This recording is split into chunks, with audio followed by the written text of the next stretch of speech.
Hi, in this tutorial I'm going to show you how to insert charts in LibreOffice Writer. So for example, I would like to insert here a simple chart. So I need to click on this one option, insert chart.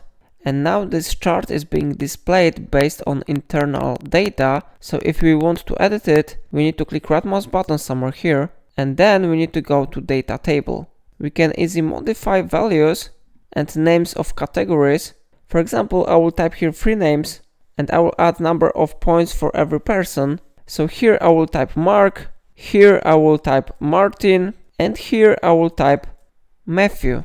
Last row I will delete, so I click on it, and then I click on this one option, delete row.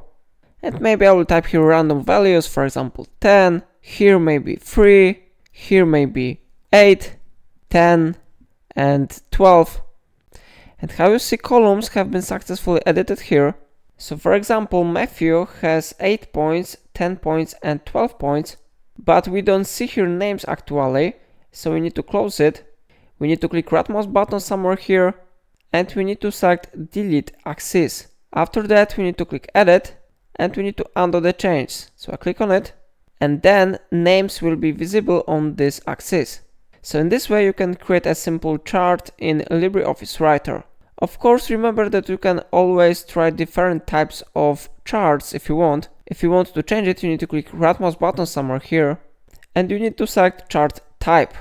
Here you can select one from few available types. Everything depends on your preferences. So it is how it works. If I helped you to use it, remember to like this video and subscribe my channel, and please let me know in comment if it's a software problem.